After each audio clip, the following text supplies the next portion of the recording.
సుమారు ఒక స్వామీజీకి ఈ థ్రెట్ ఉందని చెప్తున్నాను నేను. ఈ న్యాయపరమైన చిక్కులు ఒక స్వామీజీకి కూడా, ఒక సన్యాసి, స్వామీజీ, పీఠాధిపతి, నువ్వు ఏమనుకుంటావో అనుకో, కాషాయం వేసుకునే ఆయన ఎవరో కావచ్చు. అట్లా ఎట్లా చెప్తారు? పేర్లు చెప్పొచ్చు కదా. పేర్లు తప్పదు, పేర్లు చెప్పచ్చు. మనకు అవగాహనతో అంచనాతో చెప్తున్నాం మనం. అది అంతేగాని ఈయన ఉంటాడు అని ఎట్లా చెప్తాం? ఆయనకే చెప్తుంటే పోయి. సో ఒక అంచనా. ఇప్పుడు 8 మంది పొలిటీషియన్స్ అని చెప్పినాము. అందులో ఉంటారు.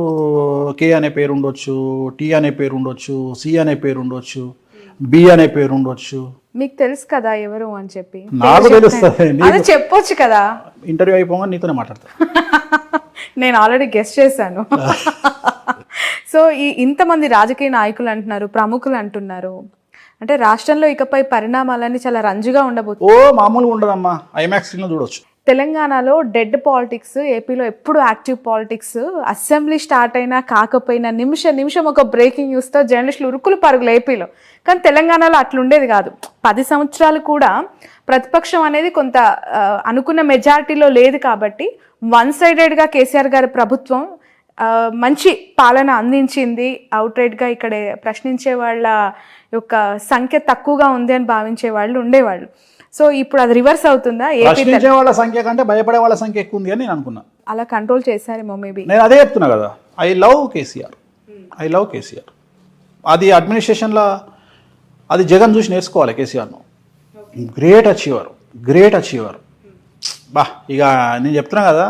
ఎలా ఇన్స్పైర్ అయ్యారు గురుజీ? అంటే ఆయనను చూసినప్పుడు కేసీఆర్ గారి బిహేవియర్ కావచ్చు, మెంటాలిటీ కావచ్చు, ఆయన యాక్టివిటీస్ మీకు అంటే గ్రేట్ అచీవర్గా అంటే ఏం లేదు. ఇప్పుడు నేను కేసీఆర్ నుండి అంటే ఏం లేదమ్మా, సమాజంలో తిరుగుతున్నప్పుడు ఎప్పుడు మనము నిత్య విద్యార్థిగానే ఉండాలి. ఒక్కొక్కళ్ళ దగ్గర నుండి కొన్ని నేర్చుకుంటాం. ఇప్పుడు జగన్మోహన్ రెడ్డి గారి దగ్గర నుండి, రేవంత్ రెడ్డి గారి దగ్గర నుండి నేర్చుకున్నది ఏంటంటే, నేను జగన్మోహన్ రెడ్డి గారు జైలుకు పోయినా కూడా, ఒక సీఎం కొడుకు అయ్యి ఉండి అన్ని డబ్బులుండి కూడా జైలుకు పోయి కష్టాలు అనుభవించి కూడా ఆయన ఎప్పుడు తన కాన్ఫిడెన్స్ను కోల్పోలే. అట్లనే రేవంత్ రెడ్డి గారు కూడా 109 కేసులు పెడితే కూడా ఆయన ఎప్పుడు చెల్లించలే. ఆయన టార్గెట్ సీఎం పదవే. సో అట్లా ఉన్నారు కాబట్టి వాళ్ళు అచీవర్స్ అయ్యారు. వాళ్ళు అంత హార్డ్ వర్క్ చేయకపోతే చాలామంది ఏదో ఉత్తుగా ఇవాళ వేణుస్వామి వచ్చి టీవీ ముందర కూర్చొని మాట్లాడలే, ఒక టంగ్ స్లిప్ అయ్యి నోరు జారితే 30 ml అన్నట్టుంటుంది కథ. టీవీలో టెలికాస్ట్ అవుతుంది. గుర్తుంది కదా? గుర్తుందో మర్చిపోయినా మనం. గుర్తుంది. మరి అట్లుంటుంది కథ. మనం ఒక్కసారి ఎయిర్లోకి వెళ్ళిపోయింది అనుకో, వాయిస్ ఆడుకుంటారు జనాలు. అట్లనే కేసీఆర్ గారు అడ్మినిస్ట్రేటర్ అయిన తర్వాత రాజశేఖర రెడ్డి గారి దగ్గర ఉన్న గొప్పతనం ఏంది అంటే, పెద్ద ఆయన దగ్గర ఉన్నది ఏంటి అంటే, ప్రేమతో సరెండర్ అయ్యేవాళ్ళు పెద్ద ఆయనకు. కేసీఆర్ గారికి భయంతో సరెండర్ అవుతారు. తేడా అది. రాజశేఖర రెడ్డి గారు ప్రేమతో సరెండర్ అయిపోతారు. ఇదే భయం అక్కడ కూడా ఉండేది, కానీ ప్రేమతో సరెండర్ అయ్యారు. ఈయనకు భయంతో సరెండర్ అయ్యారు. మొత్తం మీద నువ్వు భయమో ప్రేమలో సరెండర్ కావడం ముఖ్యం. ఆధీనంలో ఉంచుకోవడం. నాకు అది నచ్చింది. ఆ కమాండ్ చేయడం అనేది గొప్ప విషయం. ఏకఛత్రాధిపత్యం. ఇక అంతే, ఇక ఏకఛత్రాధిపత్యం. సరే, ఇప్పుడు రేపు వచ్చిండా రాలేదా, తర్వాత ఏమైతే దశాచిత్రం. అరే అటు దశ తిరిగిందిరా, నిజంగా దశ తిరిగింది. అయింది 2014 నుండి 24 వరకు. ఈ కింగ్ అంటే కింగ్ లెక్కనే బతికిండు. పెద్ద ఆయన రాజశేఖర రెడ్డి గారు కూడా కింగ్ లానే బతికారు. సౌత్ పాలిటిక్స్కి సంబంధించి వీళ్ళు గుర్తుంచుకోవాల్సిన, వీళ్ళ పరిపాలన గుర్తుంచుకునే విధంగా ఉంటుంది అనటానికి చాలా అంశాలు ఉన్నాయి. తెలంగాణ జాతిపిత కేసీఆర్, అది ఒక్కటి చాలమ్మా. ఆయన ఏం చేసిండు అనేది సెకండరీ. తెలంగాణ రావాలి అనేది నా చిరకాల వాంఛ. తెలంగాణ తీసుకొచ్చిండు. ఆయన సీఎంగా ఉన్నా లేకపోయినా ఆయన తెలంగాణ జాతిపిత, అచీవర్ అంతే. నాకు తెలంగాణ ఇచ్చిన జాతిపిత అంతే. ఇంకా ఆయన పేరు అది చరిత్రలో నిలిచిపోతుంది. ఇక అది మామూలు కాదు కదా. ఆయన సీఎంలు ఇవన్నీ వేస్ట్ మాటలు. ఆయనకు ఉన్న బిరుదు ముందు, జాతిపిత అనే బిరుదు ముందు, తెలంగాణ జాతిపిత అనే బిరుదు ముందు ఇవన్నీ ఇంకా పక్కకు పోయినట్టే. సో ఈ బిగ్ అచీవర్. ఇంకా వేరే వాళ్ళతో కంపేర్ చేస్తే ముఖ్యమంత్రుల పాలన వేరు. ఇప్పుడు చంద్రబాబు నాయుడు 1994 నుండి 2004 వరకు, 92లో ఫైనాన్స్ మినిస్టర్గా నేనే కూర్చోబెట్టిన, 94లో సీఎంగా నేనే కూర్చోబెట్టిన, 98, 99లో నేనే సీఎంగా కూర్చోబెట్టిన. ఇవాళ కూడా ఈనాడు పేపర్ తీస్తే ఫ్రంట్ పేజీలో నా బొమ్మ ఉంటుంది చంద్రబాబు నాయుడు గారితో. ఇప్పటికి కూడా మీరు చూడవచ్చు ఆ ఫోటో. సో అప్పుడు నేను నా కళ్ళతో చూసిన is a big achiever, big administrator. ఆయన వస్తుంటే ఐఏఎస్లో కూడా భయపడ్డటువంటి సిచ్యువేషన్ నేను చూసిన. అదే చంద్రబాబు నాయుడు గారిని 2014లో చూడలేకపోయినా, ఎందుకంటే తర్వాత ఆయనకున్న చరిష్మ పోయింది. కానీ ఆ 10 ఏళ్ళు ఆయన అడ్మినిస్ట్రేషన్ చేసింది, అదొక చరిత్ర. అట్లనే రాజశేఖర రెడ్డి గారు ఆ రాజసం ధోతిలో కూడా, ఆ రాజసం పంచకట్టులో కూడా ఆ రాజసం ఎవరు చేయలేరు. అట్లనే కేసీఆర్ గారు అడ్మినిస్ట్రేషన్ ఏంటి అంటే, భయపెట్టైనా సరే అట్లా నిలబెట్టారు. సో అది ఆయన స్పెషాలిటీ. సో వీళ్ళందరూ చరిత్రలో నిలిచిపోయే మనుషులు. Okay, right. 2 రాష్ట్రాల్లో జనసేన పార్టీ యొక్క ప్రభావం, జనసేన పార్టీ స్థాపించిన అధినేత యొక్క ఇంపాక్ట్. పవన్ కళ్యాణ్ గారు ఇక్కడ పాలిటిక్స్లో 6 స్థానాల్లో వాళ్ళ అభ్యర్థులను పెట్టి 8 స్థానాల్లో పెట్టారు. 6 స్థానాలు ఐ థింక్ ఆయన ప్రచారం చేసినట్లున్నారు ఇక్కడ. సో ఎలాంటి ఇంపాక్ట్ 8 స్థానాల్లో ఏమైంది? డిపాజిట్ కూడా రాలేదు. నేను ఎప్పుడో చెప్పిన పరిస్థితులు బాగాలేవు అని చెప్పిన. ఎవరికి? పవన్ కళ్యాణ్ గారికి. ఓకే, ఏంటి తన జాతకం? ఏలినాశం నడుస్తుంది. ఓకే, 2025 వరకు ఏలినాశం నడుస్తుంది. ఇవాళ ఆంధ్రప్రదేశ్లో ఆయన ఇండిపెండెంట్ కొట్లాడుంటే ఇవాళ మెయిన్ అపోజిషన్ అవుతాడు. రేపు పొద్దున 24లో జగన్ గారికి వ్యతిరేకంగా ఫైట్ చేస్తే ఆయనకి 20 నుండి 25 సీట్లు వచ్చి ఆయన అపోజిషన్ ప్లేస్లో కూర్చుంటుండే. ఓకే, సో మనం చెప్తే నేను అదే చెప్తున్నా, మన మాట వినాలే అనే రూల్ ఎక్కడుంది? ఎవరిష్టం వాళ్ళది. ఓకే. సో పవన్ కళ్యాణ్ గారికి వస్తూ ఉన్న ఫాలోవర్స్ని చూసి ఎంత ఇంపాక్ట్ ఉంటుందో అని భయపడిపోతుంటారు చాలా సందర్భాల్లో. నేను కూడా తెలంగాణలో నాగర్ కర్నూలు సభను చూసా, కూకట్పల్లిలో ర్యాలీని చూసా. ఆ క్రౌడ్ అంతా చూసి ఖచ్చితంగా కూకట్పల్లిలో అయితే నేను ఖచ్చితంగా జనసేన అభ్యర్థి గెలుస్తారని అనుకున్నాను. ఎందుకు అంటే అంత వేవ్ కనిపించినట్టు అనిపించింది నాకు. బట్ గ్రౌండ్లో అలాంటి పరిస్థితి ఏమీ లేదు. అభిమానం వేరు, ఓటేయడం వేరు. ఎందుకు అది ఎక్కడైనా అంతే, ఇక్కడనే కాదు. ఓటుకి ఎందుకు కన్వర్ట్ అవ్వట్లేదు పవన్ కళ్యాణ్ గారు? ఆ మాటకు వస్తే మన భారతదేశ ప్రధాని ఎవరు ఉండాలి? రాహుల్ గాంధీ గారు కాదు, రజనీకాంత్ కానీ అమితాబ్ బచ్చన్ కానీ ఉండాలి. మీరు ఇటు కంపారిజన్. ఓకే, వాళ్ళిద్దరే ఉండాలి. అప్పుడు భారతదేశానికే కాదు, ప్రతి స్టేట్ సీఎం ఒక సినిమా యాక్టర్ అయి ఉండాలి.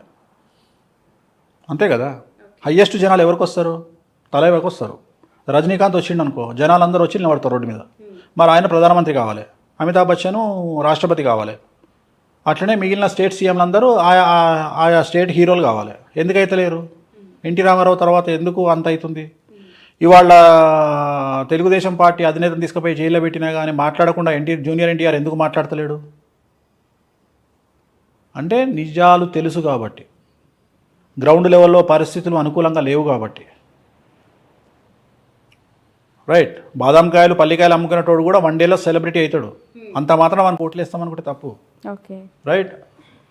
బర్రెలు కాల్చుకునే అక్క వీడియో పెడితే సపోర్ట్ కొడతాం కానీ ఓట్లు వేయం, ఓన్లీ సపోర్ట్ కొడతాం. ఓకే, అంతే. పవన్ కళ్యాణ్ గారి పరిస్థితి కూడా బర్రె లెక్కతో సమానం అంటారా? బర్రె లెక్కతో సమానం అనట్లేదు నేను. అనేది సెలబ్రిటీ స్టేటస్ వేరు, జనాలు రావడం వేరు, ఆ వచ్చిన వాళ్ళు ఓటు హక్కు కింద కన్వర్ట్ అవ్వడం వేరు. నేను మాట్లాడేది అది. దాన్ని చూసి జనాలను చూసి ఓట్లు పడతాయి అనుకోవడం తప్పు అని చెప్తున్నా. ఎప్పుడే కానీ జనాలకు ఓట్లకు సంబంధం లేదు. బట్ టీడీపీతో పొత్తుని ఒకవేళ వాళ్ళు విరమించుకున్నా, పవన్ కళ్యాణ్ గారు విరమించుకొని బీజేపీతో కలిసి ఎన్నికల్లోకి దిగితే ఇంపాక్టెడ్ సీట్స్ ఏమైనా, అంటే ఏమైనా ఇన్ఫ్లుయెన్స్డ్ సీట్స్ ఏమైనా ఉండొచ్చా ఏపీలో? ఇప్పుడు ఇండివిజువల్గా పవన్ కళ్యాణ్ రేపు పొద్దున కూడా టెక్నికల్గా మాట్లాడితే పవన్ కళ్యాణ్ గారు పోటీ చేస్తే టీడీపీ ఓటు పవన్ కళ్యాణ్ గారికి కన్వర్ట్ అవుతుందా? నా simple question. Janasena vote TDP convert అవుతుంది, కానీ టీడీపీ ఓటు కన్వర్ట్ అవుతుందా? నా ప్రశ్న ఇది, పెద్ద ప్రశ్న ఇది. దీనికి ఆన్సర్ చేస్తే జవాబు వస్తుంది. నేను అడిగే ప్రశ్నకు ఆన్సర్ చేయి. టీడీపీ ఓటు జనసేన కన్వర్ట్ అయ్యే అవకాశం ఉండదు. పొత్తు పెట్టుకున్నప్పుడు ఖచ్చితంగా పొత్తు పెట్టుకున్న ఇయ్యరు. తెలంగాణలో 8 చోట్ల జనసేన పోటీ చేసింది. ఎవరితో కలిసి పోటీ చేసింది? బీజేపీతో కలిసి పోటీ చేసింది. సంస్థాగతంగా ప్రతి కాన్స్టిట్యున్సీలా సరే పోనీ వద్దు అనుకుందాం, అట్లీస్ట్ ఒక 8 కాన్స్టిట్యున్సీలలో ఒక 4 కాన్స్టిట్యున్సీలలోనన్నా 15,000 ఓట్లు పడాలి కదా. అట్లీస్ట్ 16,000 ఓట్లు పడితే డిపాజిట్ దక్కుతుంది. అంటే బీజేపీకి ఓట్లు 15,000 ఓట్లు కూడా లేవా కాన్స్టిట్యున్సీలో? ఆ 15,000 ఓట్లు ఎందుకు కన్వర్ట్ కాలే జనసేనకు? ఇదే ప్రశ్న ఆంధ్రాలో ప్రత్యక్షమవుతుంది, ఉత్పన్నమవుతుంది. నేను అడిగే ప్రశ్నే ఇది. జనసేనకు బీజేపీ ఓటు షేరు ఎందుకు కన్వర్ట్ కాలేదు తెలంగాణలో? బీజేపీ, టీడీపీ, జనసేన ఇంచుమించు 3 కలిసి పోటీ చేసినట్టే ఒక రకంగా చెప్పాలంటే తెలంగాణలో అనుకుందాం, ఇల్లీగల్గానో లేకపోతే అన్అఫీషియల్గానో. మరి జనసేనకు బీజేపీ ఓట్లు ఎందుకు కన్వర్ట్ కాలే? ఎందుకు ట్రాన్స్ఫర్ కాలే? టీడీపీ, జనసేన, బీజేపీ పోటీ చేసినట్టే కదా తెలంగాణలో. టీడీపీ ఎన్నికల బారి నుంచి లేదు, కానీ అన్అఫీషియల్ గానే సపోర్టే కదా. జనసేన అంటే టీడీపీ కూడా జనసేనతో కలిసింది ఆంధ్రాలో. లేదు. ఇప్పుడు ఇక్కడ టీడీపీ ఎన్నికల నుంచి తప్పుకొని వాళ్ళ కార్యకర్తల్ని లేదంటే ఆ పార్టీ సింపథైజర్స్ని ఎటువైపు మళ్లించింది అంటే గాంధీ భవన్ వైపు మళ్ళించి లేదు, గాంధీ తప్పు అది. భవన్ లో తప్పు. గాంధీ భవన్ లో TRS కాంగ్రెస్ కు జెండాలతో మళ్ళింది. పాటు టీడీపీ జెండాలు పట్టుకొని అది ఉన్నారు. తప్పు మళ్ళలేదు. సెటిలర్స్ గనక ఇవాళ కాంగ్రెస్ కోటేసి ఉంటే హైదరాబాద్ లో కాంగ్రెస్ కు 10 సీట్లు వచ్చాయి. ఒక్క సీట్ కూడా రాలే హైదరాబాద్ లో. రంగారెడ్డి హైదరాబాద్ లో మొత్తం బీఆర్ఎస్ ఫుల్ స్వీప్ చేసింది అంటే దాని అర్థం ఏంది అంటే మొత్తం గుండు గుత్తగా టీఆర్ఎస్ కేసీఆర్ సెటిలర్స్ అందరూ. ఎవ్వరు కూడా చంద్రబాబు నాయుడు ఇష్యూస్ బేస్ చేసుకొని ఏ ఒక్కడు కూడా కాంగ్రెస్ పార్టీకి వెయ్యలేదు అనేది తేటతెల్లమవుతుంది. సో టీడీపీ సింపథైజర్స్ కావచ్చు, టీడీపీ నాయకులు కావచ్చు, చంద్రబాబు మనుషులు ఎవ్వరు రేవంత్ కు సపోర్ట్ చేయలే. చేసుంటే ఇవాళ సిటీ మొత్తం కనీసం 10 సీట్లు కొట్టేది. ఓకే, అప్పుడు ఇంకా కాంగ్రెస్ కి ఇంకా ఎక్కువ సీట్లు. నేను అదే చెప్తున్నామ్మా, 10 సీట్లు కొట్టేది హైదరాబాద్ లో. కొట్టలేదు అంటే ఫుల్ అసలు కన్వర్టే కాలే. మొత్తం యాజ్ ఇట్ ఈస్గా ఓట్లన్నీ గుండుగుతగా టీఆర్ఎస్కి వెళ్ళినాయి. సో ఇది జరగలేదు. అంటే జనాలు చంద్రబాబు నాయుడు ఇష్యూని వేరే రకంగా చూసారు, తెలంగాణ ఇష్యూని వేరే రకంగా చూసారు. రెండోది, సెటిలర్స్ అనే పదం ఇక మీదట వాడొద్దు. వాళ్ళు కూడా తెలంగాణలో భాగస్వాములే. ఎందుకంటే వాళ్ళు తెలంగాణ పీపుల్ లాగానే బతుకుతున్నారు. వలస వచ్చిన వాళ్ళు కానీ ఎక్కడ కూడా సెటిలర్స్ లాగా లేరు. అందువల్ల వాళ్ళు ఓన్ చేసుకొని ఓట్లేసారు తెలంగాణ. బట్ కేటీఆర్ గారు చేసిన కొన్ని చంద్రబాబు నాయుడు గారి అరెస్ట్ విషయంలో కమెంట్స్ అనేవి నెగిటివ్ ఇంపాక్ట్ చూపించాయి పార్టీకి అనేది చాలా. ఒకవేళ ఎలక్షన్ రోజుకు ఆయన లోపల ఉంటే జరిగేదేమో, అప్పటికే ఆయన వదిలేసారు. అందువల్ల ఆ ఇంపాక్ట్ పడలేదని చెప్తున్నా. ఆయన లోపల ఉంటే ఫీలింగ్ మారేమో, కానీ ఆయన బయట ఉన్నట్టే కదా. దాని వేడి తగ్గిపోయింది అప్పటికి. ఆ సీన్ వేడి తగ్గిపోయింది కాబట్టి జనాలు కూల్ అయిపోయింటారు. సో తెలంగాణలో టీడీపీ ఇంపాక్ట్ లేదు, జనసేన ఇంపాక్ట్ లేదు, జీరో లేదు, ఉండబోదు, ఫ్యూచర్లో కూడా ఉండదు. ఓకే, ఏపీ పరిస్థితికి చంద్రబాబు నాయుడు గారు ఇన్ ఫ్యూచర్ మీరు 2 టర్మ్స్ ఇప్పుడు జగన్మోహన్ రెడ్డి గారే వస్తారంటున్నారు కదా. నెక్స్ట్ 2 టర్మ్స్ జగన్మోహన్ రెడ్డి గారు వస్తారు. 2024-29 ఎవరు? జగన్మోహన్ రెడ్డి వస్తాడు, ముఖ్యమంత్రి ఆయనే అవుతారు. మరి ఆయన పార్టీ అన్నప్పుడు ఆయన అంటే మీ నోట్ నుంచి చెప్పాలి. జగన్మోహన్ రెడ్డి గారు 2024లో మరియు 2029లో ఆయనే ఆంధ్రప్రదేశ్ రాష్ట్రానికి ముఖ్యమంత్రిగా ఉండబోతా ఉన్నారు. డామ్ షూర్ గా. ఇది రికార్డ్ అవుతుంది కదా బాబు, రికార్డ్ చేస్తున్నా. ఆ తర్వాత అయినా చంద్రబాబు నాయుడు గారు ముఖ్యమంత్రి అయ్యే అవకాశం ఉందా? ఏందమ్మా రాసుకొచ్చుకుంటా, 200 ఏళ్ళు బతుకుతాను బడే ఉన్నావు నువ్వు, నాకు అర్థమైతలేదు. అంటే 74 ఏళ్ళు ఇప్పటికే అన్నారు తెలంగాణలో రేవంత్ రెడ్డి గారు సీఎం. కాదమ్మా, 74 ఏళ్ళు ఆయనకు రాజకీయ గండం ఉంది, పరిస్థితులు అనుకూలంగా లేవు కాంగ్రెస్ పార్టీకి అని చెప్పారు.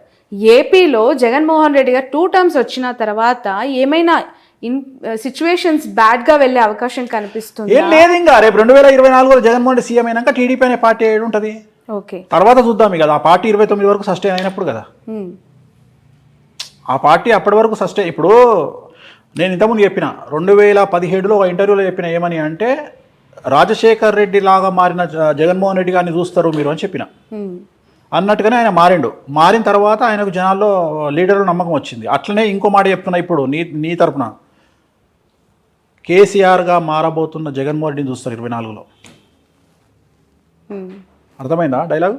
ఓకే, కంట్రోల్ చేస్తాడు, ఓకే, అందరినీ కంట్రోల్ చేస్తాడు. సో ఇంకా తిరుగులే జగన్మోహన్. స్థానబలం ఏంటంటే స్థానబలం. మేము తెలంగాణలో ఉన్నాం కాబట్టి ఆంధ్రలో మమ్మల్ని ఏం చేస్తారు అని చాలా మంది అనుకుంటారు. కానీ బట్ కుటుంబానికి సంబంధించి పదే మాట్లాడుతూ ఉన్న వాళ్ళకి అంటే ఇంపాక్ట్ ఏ విధంగా ఉంటుంది అంటారు? ఈ ఎలక్షన్స్ టైంలో చెల్లి షర్మిల గారు తెలంగాణకు వచ్చేసారు, తల్లి గౌరవ అధ్యక్షురాలుగా రాజీనామా చేశారు, ఇప్పుడు ఆయనతో భార్య ఉన్నారు భారతి గారు. పరోక్షంగా సపోర్ట్ చేసినా కూడా ఆమె ప్రత్యక్ష రాజకీయాలకు వచ్చే అవకాశం ఉందంటారు? లేదమ్మా, లేదు, రారు. ఓకే, ఆ నెసిటీ లేదు వాళ్ళకి. వాళ్ళ ఫ్యామిలీకి అవసరం ఏముంది? ఇప్పుడు సరే, ఇప్పుడు షర్మిల ఫైటింగ్ ఇంకోటో అవన్నీ వ్యక్తిగతమైన అంశాలు.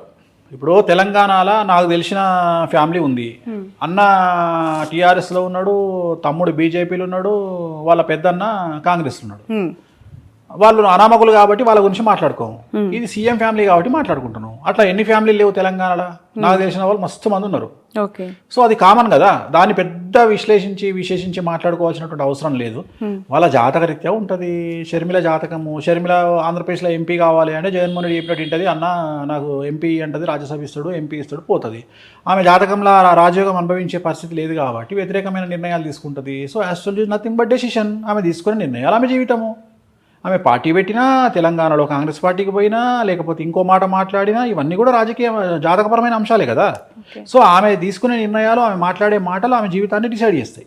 ఎలా ఉండబోతుంది అంటారు షర్మిల యొక్క? పెద్ద గొప్పగా ఉండదు. ఓకే, షర్మిల గారు జగన్ దగ్గరికి పోతే హ్యాపీగా ఉంటుంది ఆమె జీవితం. ఆయన లేకుండా ఆమెను ఊహించుకోలేం.